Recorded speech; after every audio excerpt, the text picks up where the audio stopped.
Hello guys, today we're going to be reading The Lorax by Dr. Seuss. And I have a reading buddy to read with me today. So this will hopefully be a good video. And I have the Lorax here to read his story. What do you have to say, Mr. Lorax? Well, I'm just upset that...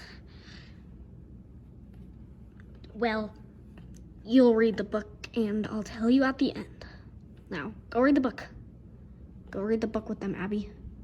Okay, I will. Be patient. You can sit right there, Mr. Lorax. Okay, Mrs. Abby. So we're going to be reading The Lorax, like I said. The Lorax by Dr. Seuss. Sorry, I'm trying to get a good angle view. It's my first read aloud, so you can't blame me. Let's see, was here look good maybe? How's that? The Lorax by Dr. Seuss.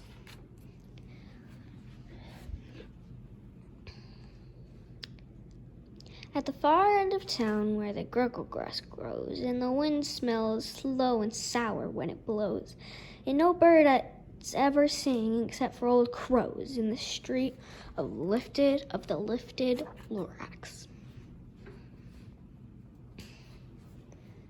You won't see the Onceler. Don't knock at his door. He stays in his lurk-room at the top of his store. He lurks in his lurk-room cold under the roof. I'm sorry, my cat is being... Cat. How do we even get in there? How? Get out! See, this is why I don't do read alouds. This is why this is the first time I've ever done read alouds. Because I have stinkies in my house. No. What was that?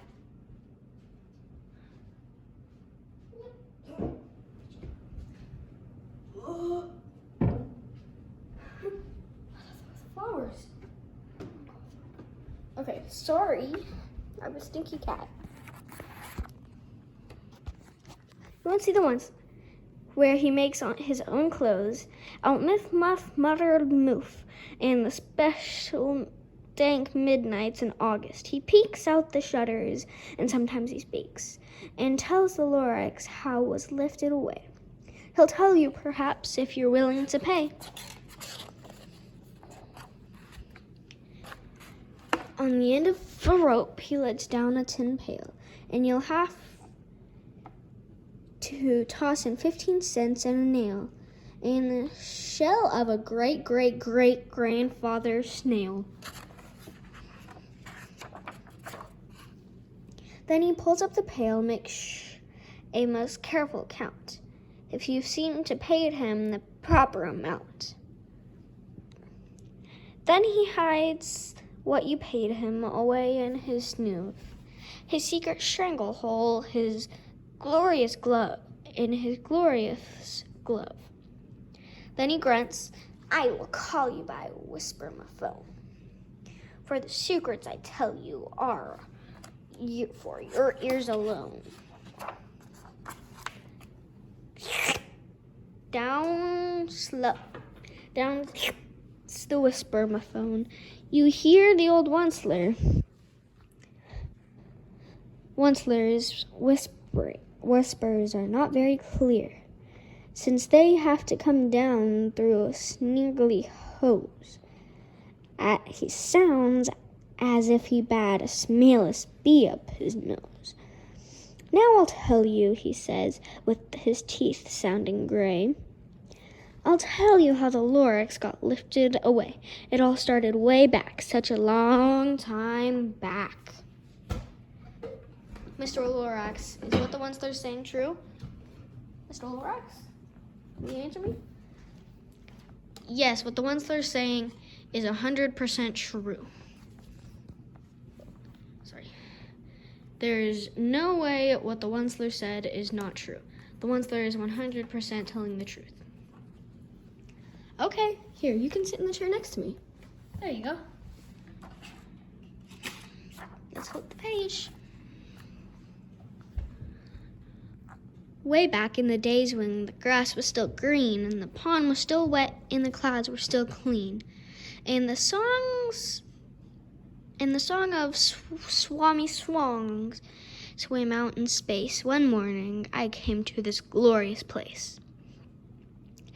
And at first, I saw the trees, the truffula trees, the bright-colored tufts of the truffula trees. Mile after mile of fresh morning breeze. The Onceler wagon. He's got a donkey. Look at the swans. This can't be the same place, can it? And wait, let me get an interview.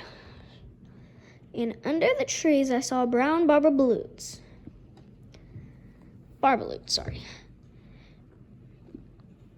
Frisking about in their barbaloot suits as they played in the shade and ate truffula fruits.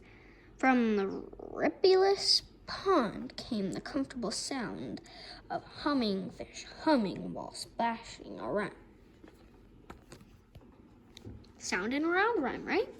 Dr. Sisich such good at making rhyming words. Let's flip the page.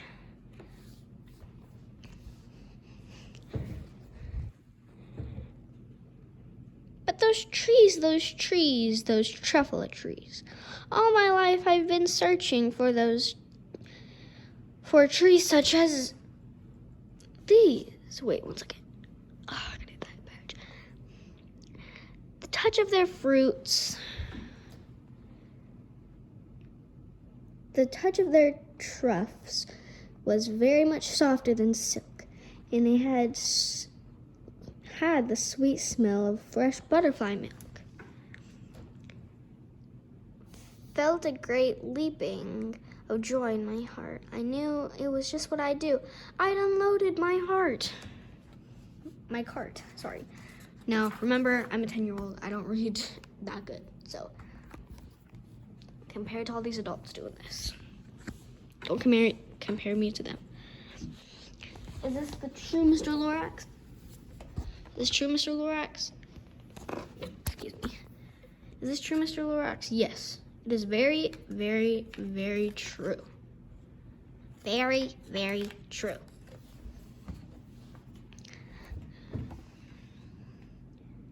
In no time at all, I had built a small shop. Then I chopped down the truffula tree with one chop. And with great skillful skill and with the great speedy speed, I took the soft tuft and turned it into a sneed and knitted a sneed. I just didn't really read it.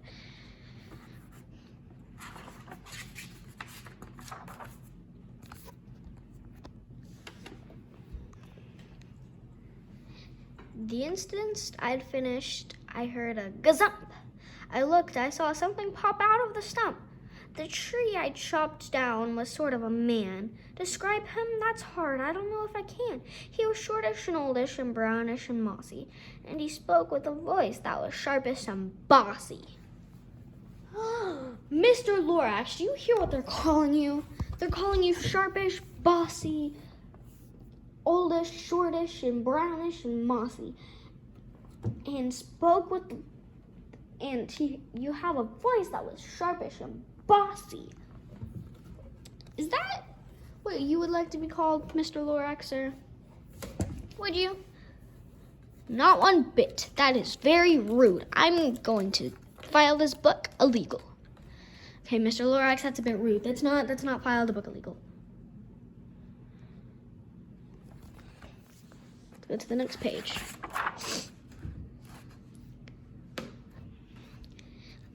Miss Dear, he said, with a sawdusty sneeze, I'm the Lorax. I speak for the trees. I speak for the trees, for the trees have no tongues. And I'm asking you, sir, at the top of my lungs. He was very upset as he shouted and puffed. What's that big thing you're made out of my truffula tuft?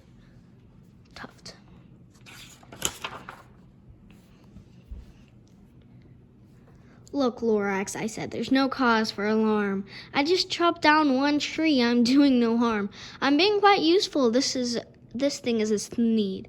A sneed is a fine something that all people need. It's a shirt, a sock, a glove, it's a hat.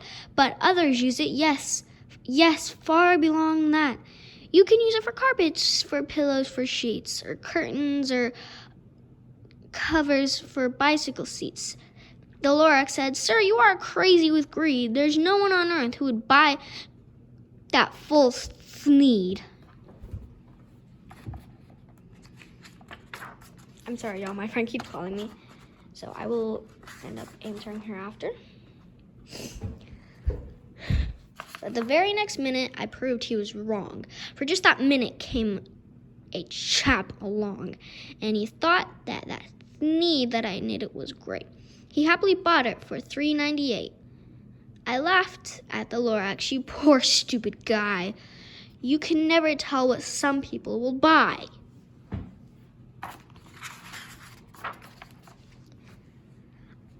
"I repeat," cried the Lorax, "I speak for the trees."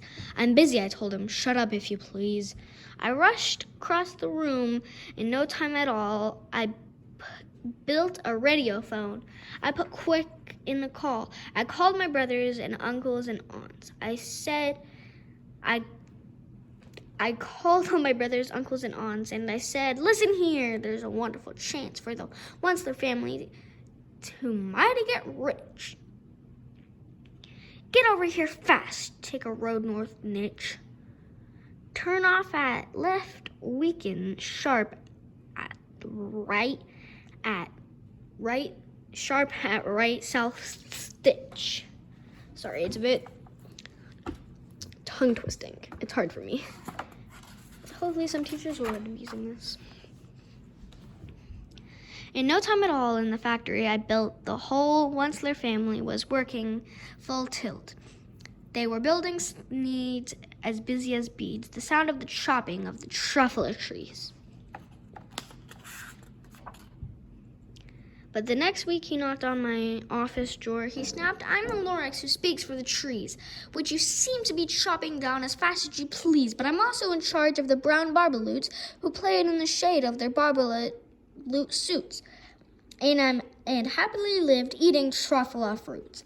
Now, thanks to you hacking my trees to the ground, there's not enough truffle fruit to go round, and my poor Barbaloots are getting the crummies because they have gas and no food in their tummies."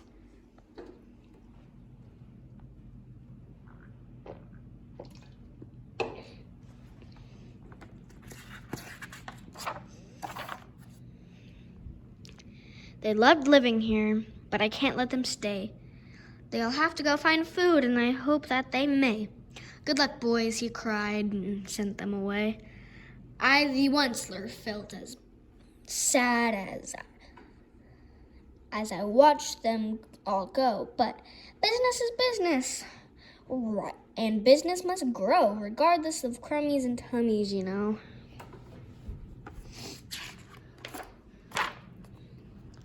I meant no harm.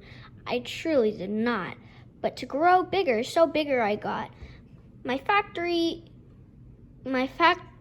biggered my factory, I biggered my rods. I biggered my wagons, I biggered the loads. Of the Sneeds I shipped out, I was shipping them forth. To the south, to the east, to the west, to the north. I went right on biggering, selling more Sneeds, and I biggered my money, which everyone needs. Then he came back. I was fixing some pipes. Then the old Munson Lorax came back with more gripes. "I am the Lorax," he coughed, whiffed. He sneezed and snuffled. He gargled. He sniffed. "Once-Ler," he cried with a cruffless croak. "Once-Ler, you're making smugglers smoke. My poor somny swans. Why, they can't sing a note. No one can sing with the smog in his throat."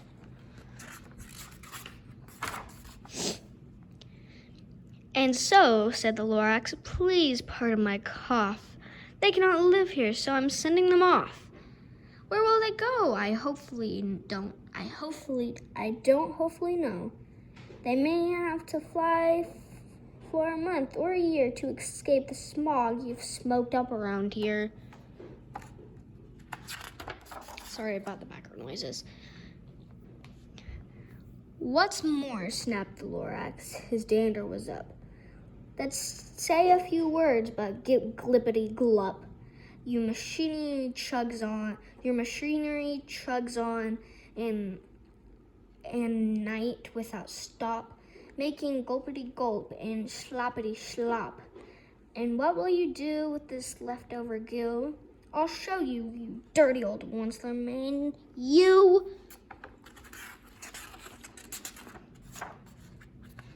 You're glumping in the pond of the humming fish hummed. No more then can they hum, for their gills are all gummed. So I'm sending them off to their future dearie.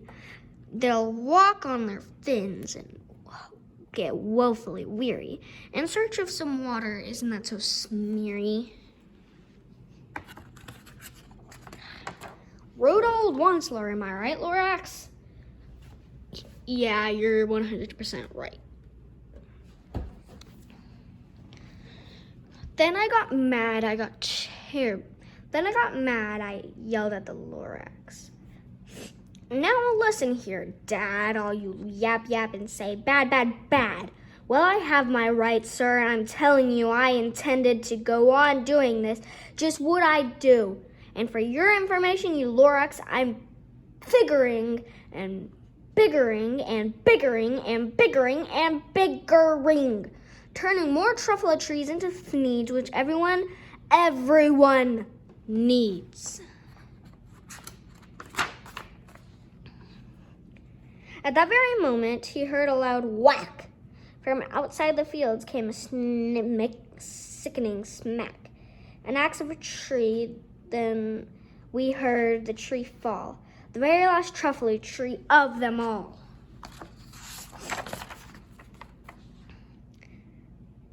No more trees, no more thneeds, no more work to be done. So in time with my uncles and aunts, everyone, we all waved goodbye. They jumped into my cars and drove away under the smoke-smuggled stars. Now that was all left was near the bad-smelling sky was the big empty factory, the Lorax, and I. The Lorax said nothing. He just gave me a glance. He gave me a very sad, sat backward glance, and lifted himself by the seat of his pants. And I'll never forget the grim look on his face when he hesitated himself and took a leaf of this one place, threw out a hole in the smog without leaving a trace.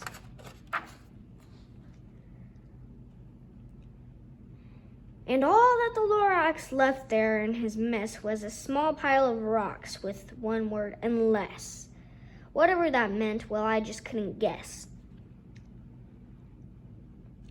That was long ago, but reach every day since that day. I've sat there and worried away. Through the years, while my buildings haven't fallen apart, I've worried about it with all of my heart. But now, says the Onceler, now that you're once here, the word of the Lorax seems perfectly clear. Unless someone like you cares a whole awful lot, nothing is going to get better. It's just not.